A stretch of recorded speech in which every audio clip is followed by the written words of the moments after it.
Now in this video, let's talk a little bit about narration, in Norwegian fortellerteknikk.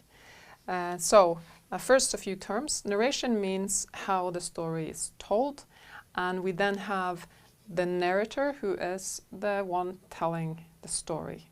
So those are two terms that you should be familiar with.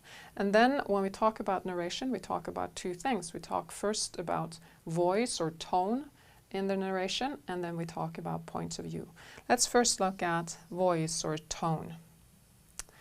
If a story, say, is told by a 5-year-old with a very childish language, that is a choice that the author has made, and he probably wants you to understand the text a certain way, or at least understand the narrator a certain way by choosing, for instance, a very childish language or style.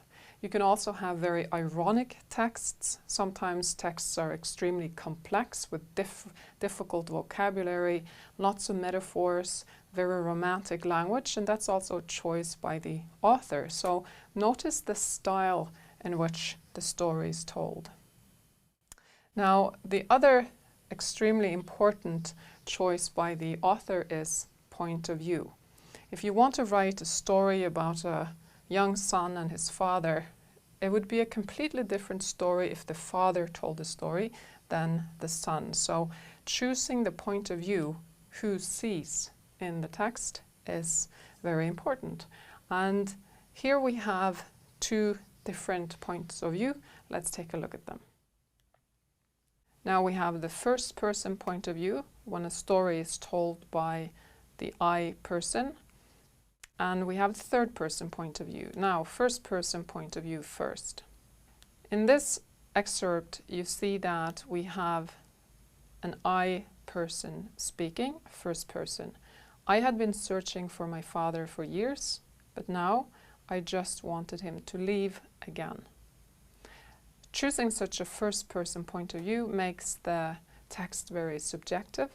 The author makes us see inside the head of the boy. He could also choose differently, still a first-person point of view, but he could choose the father as the narrator.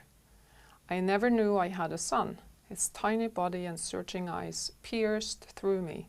I knew I had to stay. So here you have two completely different stories, depending on what point of view the author chooses. So those were two examples of first-person points of view. Now there's the third-person point of view, where the author says not I, but he or she, like in this example here. He had met his father finally. The boy searched for a platform in life, the father for a reason to stay. Here the narrator is not part of the story. He's looking at the characters from the outside.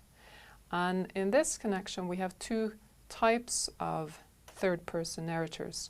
We have the omniscient narrator, who sees everything, who sees inside the minds of all the characters, alle vitende in Norwegian.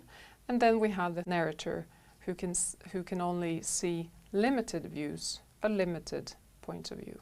So when you reflect on a literary text that you've read, always notice what point of view the author has chosen and what the effect of this point of view is. Now, to sum it up, here it is.